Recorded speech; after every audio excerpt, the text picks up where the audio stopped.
자, 오늘 우리가 볼 말씀은 열왕기상 11장이 되겠습니다. 11장 1절에서 8절까지의 말씀입니다. 솔로몬 왕이 바로의 딸 외에 이방의 많은 여인을 사랑하였으니 곧 모압과 암몬과 에돔과 시돈과 헷 여인이라. 여호와께서 일찍이 여러 백성에 대하여 이스라엘 자손에게 말씀하시기를 너희는 그들과 서로 통혼하지 말며 그들도 너희와 서로 통혼하지 말라. 그들이 반드시 너희의 마음을 돌려 그들의 신들을 따르게 하리라 하셨으나 솔로몬이 그들을 사랑하였더라. 왕은 후궁이 700명이요 첩이 300명이라. 그의 여인들이 왕의 마음을 돌아서게 하였더라. 솔로몬의 나이가 많을 때 그의 여인들이 그의 마음을 돌려 다른 신들을 따르게 하였으므로 왕의 마음이 그의 아버지 다윗의 마음과 같지 아니하여 그의 하나님 여호와 앞에 온전하지 못하였으니 이는 시돈 사람의 여신 아스다롯을 따르고 암몬 사람의 가증한 밀곰을 따름이라. 솔로몬이 여호와의 눈앞에서 악을 행하여 그의 아버지 다윗이 여호와를 온전히 따름같이 따르지 아니하고 모압의 가증한 그모스를 위하여 예루살렘 앞 산에 산당을 지었고 또 암몬 자손의 가증한 몰록을 위하여 그와 같이 하였으며 그가 또 그의 이방 여인들을 위하여 다 그와 같이 한지라. 그들이 자기들의 신들에게 분향하며 제사하였더라. 아멘. 자, 금요일 아침이 됐어요. 한 주가 정말 빠르다는 느낌을 받습니다. 이번 주는 더 그런 것 같아요. 여러분들이 다 평안한 한 주가 됐기를 바라고 또 주일을 앞두고 경건한 몸과 마음을 지키고 또 준비할 수 있게 되기를 바랍니다. 오늘 본문은 그 영민하고 지혜롭고 하나님을 온전히 섬기던 솔로몬이 타락하는 그런 모습이 나타나죠. 누구도 완전할 수 없다. 그런 말을 떠올리게 하는 말이에요. 그 이유가 바로 1절에 나오죠. 솔로몬이 많은 여인을 사랑하였는데 이게 뭐가 잘못이냐. 먼저 이것은 정책이에요. 고대 사회에서 외교 정책으로 많이 사용한 것이 정략 결혼이었거든요. 이 두 나라가 결혼으로 맺어지면 전쟁으로 치닫는 일이 줄어들기 때문에 이것이 가장 효과적인 외교 정책이요 평화 정책의 하나라 했다는 거죠. 그래서 솔로몬이 정략 결혼으로 외국과의 평화로운 관계를 유지할 수 있었는데 너무 많이 했다는 거예요. 즉 이러한 정책을 활용할 때 여러 유혹에 빠지기 쉬운 것도 사실이다. 이게 문제죠. 애굽에서 온 바로의 딸, 모압, 암몬, 에돔, 시돈, 헷에서 온 공주들 다 솔로몬의 후궁이에요. 후궁. 문제는 계속 나오는 말이 있죠. 이들이 솔로몬 왕의 마음을 여호와로부터 돌아서게 했다. 그리고 특별한 표현이 또 하나 나오는데 솔로몬이 그를 사랑했다 하는 2절 말미에 나오는 표현이에요. 이 히브리어 본문을 그대로 직역하면 그가 사랑으로 그들에게 붙어 있었다. 아주 홀딱 반했나 봐요. 줄줄 쫓아다녔던가. 물론 남편이 아내를 사랑하는 것이 문제가 될 일이 아니죠. 하지만 이 표현에서 발견될 수 있는 사실은 솔로몬이 이방신을 섬기는 이 여인들에게 과도하게 집착했다는 거예요. 그러므로 말미암아 어떤 일이 생깁니까? 하나님으로부터 멀어지고 소원해지게 될 수밖에 없는 거죠. 누구와 시간을 보내느냐 그 인생이 좌우되는 거 아니에요. 하나님이 이스라엘 백성에게 다른 민족과 결혼으로 연결되지 말라고 경고하신 것은 주로 출애굽기 34장과 같은 이스라엘 백성과 가나안 족속과의 관계에 대해서 말씀하실 때 많이 나타나거든요. 이런 금지 명령을 사실 모든 외국인과의 결혼 자체를 금지하려는 것으로 확대하는 것은 문제가 있다고 볼 수 있어요. 뭐 이스라엘만 자기 끼리끼리만 놀라고 그런 얘기가 아니라 그랬잖아요. 예를 들어서 솔로몬이 애굽 왕 바로의 딸과 결혼하는 것은 솔로몬의 신실한 모습이 소개되던 시기에도 여러분 언급되지 않습니까? 근데 한 번도 그 일에 대해서 책망이나 비판이 나타나지 않았거든요. 따라서 이 말씀의 핵심은 국제결혼이 아니라 그로 인해 일어날 수 있는 배교 행위라는 거예요. 그게 감추어진 죄죠. 즉 하나님을 버리고 이방신을 섬기게 될 가능성이 크기 때문에 미리 경고하신 것이다 하는 말씀이에요. 그 3절에 나오는 솔로몬의 후궁이 700명, 첩이 300명이라는 표현은 과장이겠죠. 외국에서는 왕의 여인들이 굉장히 많았다 하는 상징적인 표현을 볼 수 있죠. 정말 1000명이라면 어마어마한 것 아닙니까? 어쨌든 이런 솔로몬과 이방 여인들의 결혼은 하나님의 신명기 규례를 어겼다는 점에서 근본적으로 문제가 있는 거예요. 이것저것 따질 것이 없어요. 율법을 어긴 거예요. 또 이 결혼이 심각한 또 하나의 이유는 이 700명의 후궁과 300명의 첩이 아무리 상징적인 숫자를 할지라도 이 어마어마한 숫자라는 거죠.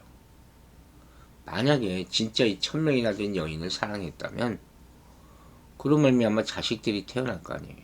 얼마나 많은 자식이 있겠어요. 얼마나 복잡한 관계가 생기겠어요. 또 이들이 다 이방인들의 문화에 노출되게 되죠. 우상숭배의 위험에 노출되게 되죠. 기본적으로 이 베타주의라는 것이 유대교가 근거하고 있던 원리였단 말이에요. 그들을 지킬 수 있는 원리가 되는 거예요. 때로는 이런 베타주의가 순수함을 지킬 수 있는 원동력이 되기도 한다는 것이죠. 특히 신앙적인 면에 있어서. 그러니까 우리들도 마찬가지예요. 어떤 이유로든 세상과 타협하는 것을 조심하라 하는 교훈을 얻게 되는 거죠. 왜? 점점 세상을 사랑하고 세상에 있는 우상을 사랑하고 숭배하게 되는 것이죠. 그래서 우리가 영적으로 간음을 하게 되고 하나님의 말씀을 저버리게 되고 결국 우상 숭배하는 이방인과 다를 것이 하나도 없게 돼버리고 만다. 그 끝은 어디입니까?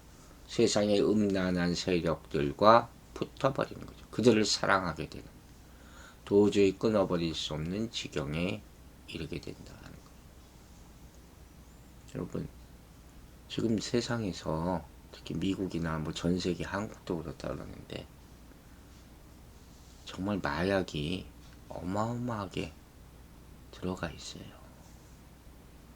이게 이 나라를 죽일 겁니다. 망하게 만들 거예요.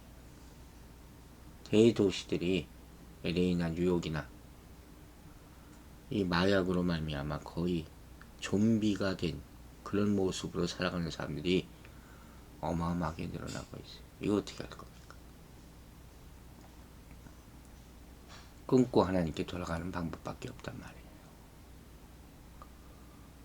우리가 예수 믿는 사람으로서 단 한 사람이라도 세상 유혹에 굴복하고 우상을 섬기기 시작하면 공동체 영향을 미치고 다음 세대에 악영향을 미치고, 끊을 것은 확실히 끊어야지. 대충이라는 건 절대로 허락돼서는 안 된다는 거예요. 여러분, 선민이라고 그러죠. 택한 백성, 하나님의 백성이라는 것은 기본적으로 배타적인 민족이에요. 교회는 세상과 구별된 곳이에요. 이걸 우리는 분명히 가르칠 필요가 있어요. 내가 아무리 옛날에 예수를 잘 믿었다 해도 점점 세상과 타협하고 사랑하고 그런 장벽을 넘기 시작하는 순간부터 벌써 하나님으로부터 멀어지기 시작하는 거예요. 결국 마지막은 어두운 곳에서 방황하고 죽음에 이르는 결과를 가져올 수밖에 없다는 거죠. 계속 봅시다. 4절부터 5절, 6절까지. 솔로몬의 나이가 많을 때 그의 여인들이 그의 마음을 돌려 다른 신들을 따르지 못하게 하였으므로 왕의 마음이 그의 아버지 다윗의 마음과 같지 아니하여 그의 하나님 여호와 앞에 온전하지 못하였으니 이는 시돈 사람 여신 아스다롯을 따르고 암몬 사람의 가증한 밀고음을 따름이라. 솔로몬이 여호와의 눈앞에서 악을 행하여 그의 아버지 다윗이 여호와를 온전히 다른 같이 따르지 아니하였다. 하나님의 경고에도 불구하고 이방 여인들과 결혼한 솔로몬은 결국 이방 여인들을 위해서 이방 신들의 신전을 건축하게 되는 거예요. 아무리 왕이라 할지라도 여인의 유혹에 다 빠져들게 되는 거죠. 그리고 그 여인들과 함께 이방신을 섬겼을 가능성이 얼마나 많습니까? 그 온전하게 신앙생활을 못하는 거죠. 젊었을 때는 오히려 하나님이 주신 지혜로 하나님만을 섬겼어요. 나이가 들면 더 잘 섬겨야지. 근데 점점 약해진 그의 마음을 여인들이 여호와로부터 돌려버린 거죠. 누구나 이렇게 될 수 있습니다. 여러분. 신앙이 점점 좋아지는 사람은 저는 별로 못 봤어요. 미안한 얘기지만.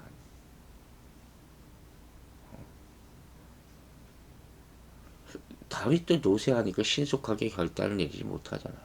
점점 고집만 세지고 나이가 들면 왜 우리는 자꾸 이렇게 되는지 모르겠어요. 참견만 하려고 그러고 선생이 되지 말라고 그러는데 자꾸 다 자기가 가르치려고 그러고 안타까운 모습이죠. 물론 외교적인 관료상 외국에서 온 공주들을 위해서 궁전을 지어주는 건 당연하다고 할 수 있죠. 또한 그 나라 신을 섬기는 신전도 다 지어주고. 근데 솔로몬은 바로의 딸을 위해서 왕의 집무실과 필적할 정도로 큰 궁전도 지어준 적이 있잖아요. 이런 것들이 다 과하다 하는 거예요. 또 이 외국 공주를 통해서 낳은 아들이 왕이 오르게 되면 어떻게 됩니까? 또 다른 문제를 야기할 수 있는 것이죠. 솔로몬의 왕위를 계승한 르호보암, 그 어머니가 누구예요? 암몬의 공주였어요. 결국 이스라엘이 망하는 길로 가는 거예요. 앞서 말했듯이 국제결혼이라는 것이 고대 왕들에게 있어서 외국과의 평화 유지를 위해 필수 불가한 것이었을지라도 결국 왕이 이방신을 따르게 되면 결국은 이건 명백히 여호와 앞에서 악을 행한 것이다 하는 거죠. 이렇게 열왕기 저자는 솔로몬의 복에 대해서 먼저 기록하고 나서 이제 그 복이 지속되지 못했는지 그 이유를 알려주는 거예요. 나아가 이제 나이가 아까 말했듯이 나이가 들고 은혜에 익숙해지면서 이게 무슨 소리죠? 은혜에 익숙해지다. 당연한 것으로 여기는 것이죠. 그리고 씨 뿌리는 자에 비유해서 길가가 그렇죠. 당연하게 내가 받는 것. 그러면서 어떻게 돼요? 자신의 영적 정체성과 사명을 잊어버리기 시작하는 것. 감동이 없는 삶이에요. 그 새로운 곳을 찾는 거예요. 자극적인 걸 찾는 거예요. 그러면서 이방 여인과 결혼하고 그들이 가지고 있는 종교, 신상, 문화 이런 거 신기하니까 다 거기 마음을 빼앗겨.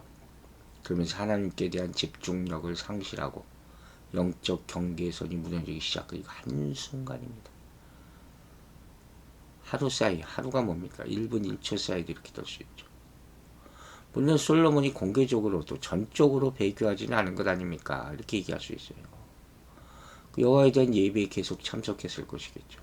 성전에서 제사 드리는 것, 봉헌하는 것 계속했겠죠. 그러나 그의 마음은 이미 하나님을 떠나 있었다. 마음이 떠나면 다 떠나는 거죠. 그의 종교적, 신앙적 성실성은 사라졌다. 그래서 이런 사치, 이런 이 부패, 이런 것들이 급속도로 퍼져나가네요. 누룩처럼. 그래서 점점 더 세속적인 정책을 택하게 되는 것이고 수많은 사람들과 다양한 의견들과 접촉하게 할 수밖에 없는 것으로 말미암아서 종교적 자유주의가 점점 더 증가하게 되는 거예요. 이 종교적 부패의 가장 의미 있는 징표는 뭔지 아세요? 제가 이번에 특별히 발견한 사실 하나 있어요. 솔로몬의 이 찬란한 생애 동안 선지자들이 나타나지 않아요. 이게 참 충격받은 것 중에 하나예요. 선지자들이 부재했다. 즉 왕국이 외적으로는 화려했지만 종교적으로는 거룩하고 순수하지 않았다. 하나님의 말씀을 대변하는 삶이 없었다는 거예요.